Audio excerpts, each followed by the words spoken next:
A Estratégia do Dia, o podcast original da Bloomberg Linha. Quando se fala em guerra comercial entre Estados Unidos e China, a maioria das pessoas já pensa no quê? Em tecnologia, aço, grandes disputas, mas no meio disso tudo, quem está no centro da confusão sim, a nossa velha conhecida aqui no país. Com a treta lá fora, a demanda pela soja brasileira disparou, o que a princípio seria uma ótima notícia. Mas, só que para empresas como a Cargill, a história é um pouco diferente. Com mais chineses querendo nossa soja, vai ter briga de foice no campo. Não tão literalmente assim, mas pelas sementes. Pois é.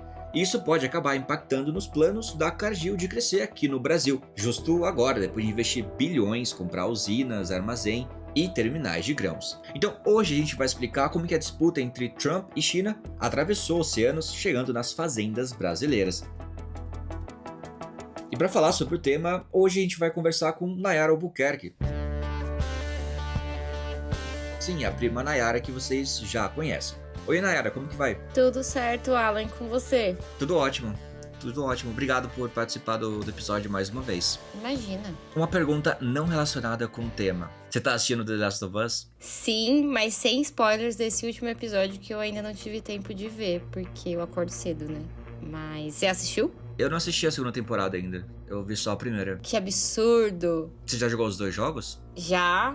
Pra mim o 2 é, assim, de longe, muito incrível, assim, toda a narrativa do jogo pra mim é muito impactante. Só o fato de ter duas mulheres como protagonistas já me dá um quentinho no coração, mas... Você joga? Você gosta? Eu joguei os jogos, eu tô um pouco ansioso de assistir, porque eu não sei se eu tô preparado emocionalmente para o que vai acontecer no segundo. Sem spoilers, né? Claro. É pra quem jogou já vai entender, né? Mas logo no início, preparem um lencinho, porque é brabo. E é com essa conversa totalmente desconexa que a gente vai, né, dar sequência ao episódio de hoje. E Nayara, faz um tempo que a gente não conversa, né? Depois dos anúncios dessas tarifas entre China e Estados Unidos, como que você vê que o agro tem sentido esse baque? É difícil falar de um agro como um todo, Alan, mas acho que se a gente fala pelo menos em questão dos países, né? A gente vê, por exemplo, os Estados Unidos um pouco atrás nessa corrida, né? Justamente por causa dessas tarifas.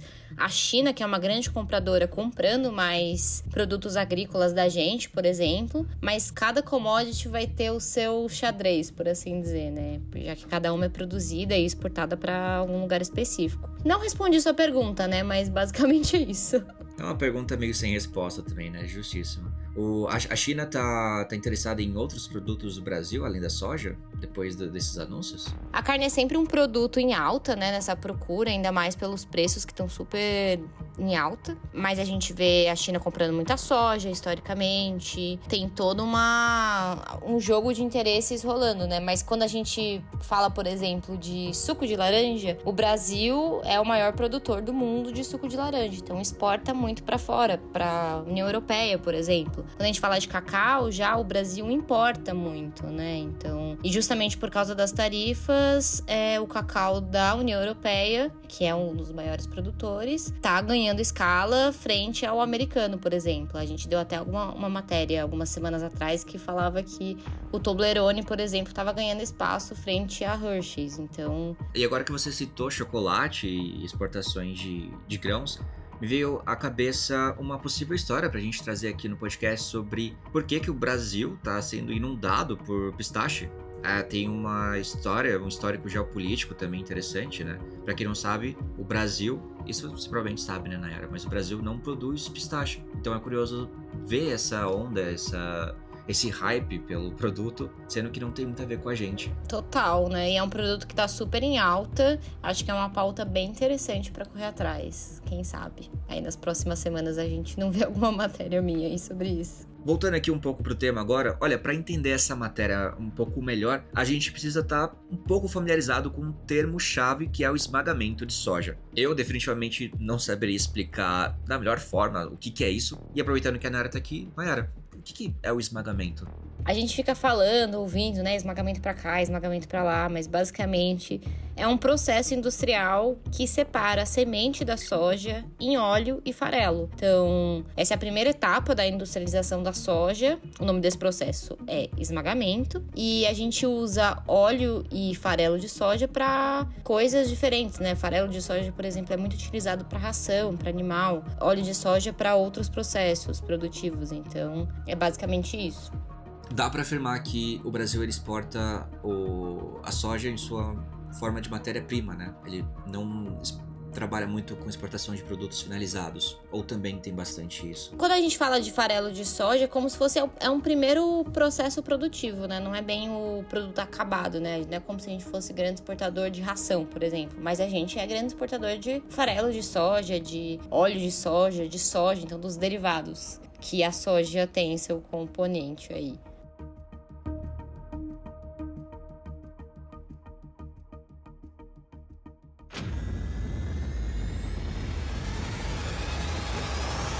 Bloomberg Linha na Web Summit Rio 2025.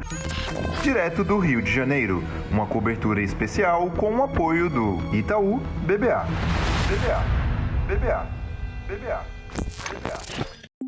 E lembra que eu mencionei que tá rolando o Web Summit lá no Rio de Janeiro? Olha só, parece que o diretor da NVIDIA foi lá e falou que a DeepSeek veio para democratizar o uso de agentes de IA. Tá, Alan, por que isso é tão interessante? Olha, vamos entender. Vale lembrar que a NVIDIA sofreu um baque gigantesco nos últimos dias de janeiro desse ano e a culpada foi justamente a DeepSeek. Isso porque ela prometeu consumir menos recursos financeiros e poder computacional. O que a NVIDIA oferece? Poder computacional. Pois é, tempos difíceis. Ainda mais porque desde que a OpenAI lançou o ChatGPT, que você talvez conheça, responda seu chefe usando ele, eu sei, não adianta esconder, lá em 2022, o nome da NVIDIA virou sinônimo da corrida pela inteligência artificial. As ações da empresa dispararam mais de 500% e ela chegou a ser, por um momento, a companhia mais valiosa do mundo, à frente até mesmo da Apple. Só que no mercado o jogo ele muda bem rápido e a DeepSeek cortou a onda deles. O resultado disso foi: no único dia, a NVIDIA perdeu 600 bilhões de dólares em valor de mercado. Então hoje a gente vai falar também sobre esse movimento, como que a NVIDIA está reagindo e por que, para eles, essa nova fase pode ser mais oportunidade do que ameaça.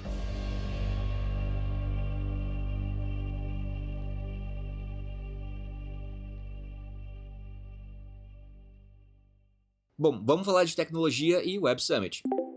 Muita gente considera a NVIDIA a grande vencedora da corrida pela inteligência artificial, mas nem tudo foram flores. Vale lembrar que nos últimos dias de janeiro desse ano, como eu já comentei, a empresa sofreu um baque pesadíssimo. A responsável por isso foi justamente a startup chinesa bem nova chamada DeepSeek, que foi criada só em 2023. Essa nova empresa trouxe para o mercado uma proposta diferente: criar modelos de IA que consomem menos dinheiro e menos poder computacional, ou seja, mais baratos e mais eficientes para rodar. O impacto ele foi imediato, o mercado e os investidores reagiram rápido e a NVIDIA perdeu o equivalente a 600 bilhões de dólares em valor de mercado em apenas um dia de negociação na bolsa. O medo era justamente que a demanda pelos chips e pelas GPUs da NVIDIA, que são o coração dos projetos de inteligência artificial, não fosse tão grande quanto se imaginava. O próprio Márcio Aguiar, que é o diretor executivo da NVIDIA, que eu citei lá no começo, falou sobre isso durante uma coletiva no Web Summit Rio, que acontece entre os dias 28 e 30 de abril. Bom, segundo ele, essa reação do mercado foi desproporcional. Ele disse assim, abre aspas: obviamente, nós também não esperávamos que o mercado fosse reagir de uma maneira tão negativa quanto reagiu. Só que esse mercado já está entendendo que as empresas podem começar pequeno e avançar, fecha aspas.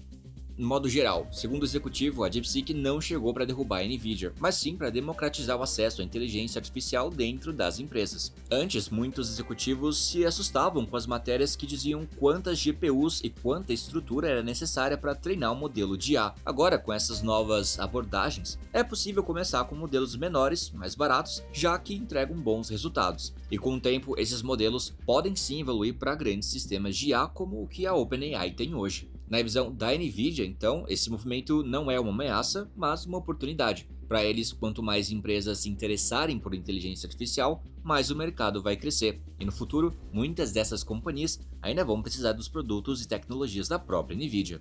E ainda, segundo a Guiar, a empresa continua focada em inovação e na criação de um ecossistema que ajude outras empresas a inovar também. Ele resumiu assim: é difícil não sermos importantes. Não gostamos de ser vistos como os únicos importantes, porque existem várias empresas boas no mercado. Mas como sempre apostamos na inovação e na união desse ecossistema, estamos tendo o privilégio, que já dura algumas décadas, de ser vistos como uma empresa capaz de impulsionar a inovação dos outros. Bom, essa foi a posição do diretor da NVIDIA e, além disso, vale lembrar que a NVIDIA aproveitou o evento para apresentar uma novidade, que é a aposta na chamada IA física.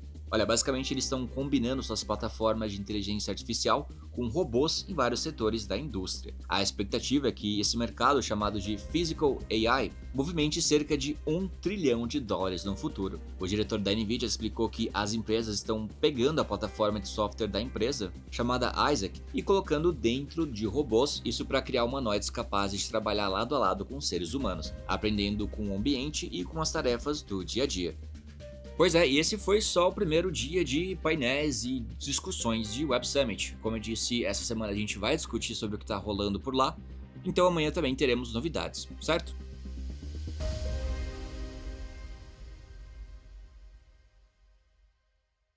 Bom, bora falar de Cargill e soja.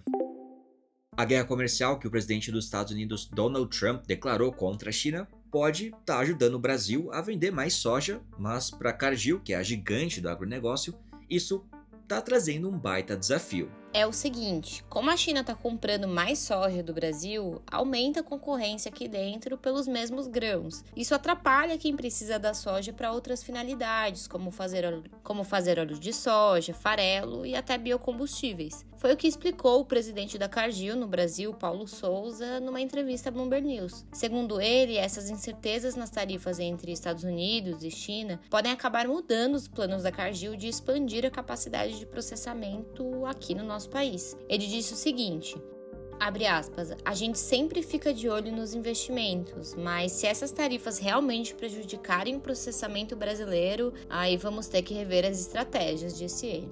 E aí você se pergunta, não é só plantar mais soja, já que a demanda está maior? Não adianta plantar soja para resolver esse problema, a demanda ela continua a mesma, só muda quem está vendendo para quem. Além dessa complicação comercial, 2024 foi um ano difícil para a Cargill no Brasil. A empresa amargou um prejuízo contábil de 1,7 bilhão de reais, isso depois de ter lucrado 2,5 bilhões no ano anterior. Tá, soja é uma coisa popular no Brasil. Como que a Cargill conseguiu perder dinheiro? O motivo principal para esse prejuízo foi o câmbio. Olha só, o dólar mais forte fez com que as dívidas da empresa, que estão em reais, ficassem mais pesadas. E para piorar tudo isso, os preços das commodities, como a própria soja, oscilaram bastante, o que também impactou o negócio. E mesmo com esse cenário muito complicado que o Alan ilustrou bem, a Cargill seguiu apostando aqui no Brasil. Em 2023, a empresa investiu forte, principalmente para reforçar a sua atuação no esmagamento de soja que a gente comentou. Comprou 3 usinas da Granol, que processa soja e produz biodiesel, além de 4 armazéns. Também colocou bastante dinheiro em infraestrutura. Ela investiu 1,7 bilhão para modernizar essas fábricas recém-compradas e construiu um novo terminal de grãos em Rondônia, de olho nos portos da Amazônia, que facilitam o escoamento da produção. E para 2025, o plano é seguir investindo, pelo menos até então, entre 1,5 bilhão de reais e 2 bilhões de reais, com foco em ampliar a produção de farelo de soja e de biodiesel. Além disso, a Cargill pretende aumentar sua frota de barcaças, que são aquelas embarcações que transportam cargas pelos rios. A Cargill viu sua receita cair 14% em 2024, fechando em 109,2 bilhões de reais. Essa queda veio junto de uma redução de 12% no volume de produtos exportados, principalmente por causa dos problemas climáticos que afetaram a safra brasileira. E o que a empresa espera pela frente? Há uma chance de que em 2025 as margens de lucro melhorem, especialmente nas vendas de farelo e óleo de soja. Mas tudo depende, de decisões do governo dos Estados Unidos, como, por exemplo, o tamanho da mistura obrigatória de etanol de milho e outros biocombustíveis na gasolina e também no diesel. De qualquer forma, a lição que fica é que a guerra comercial ainda é vista como uma ameaça. E segundo Paulo Souza, quando a demanda muda de um país para o outro, isso cria ineficiências. O transporte fica mais complicado, os custos aumentam e no final o produto chega mais caro para o consumidor final. E quando o preço sobe demais, a demanda também cai. Ele resumiu bem, ele disse o seguinte: não consigo ver um lado bom da guerra comercial. Acho que os únicos que veem isso como uma coisa até que interessante é a gente que trabalha com notícias. Não falta pautas. Não falta.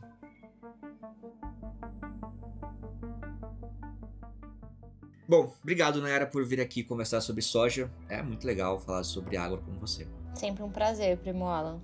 E vamos ver se a gente consegue falar sobre pistache. Acho que pode ser interessante. Também acho. Só se a gente combinar de tomar um milkshake de pistache também. Eu aceito. Mesmo sendo intolerante, eu aceito. Depois me arrependo. Beijo, gente.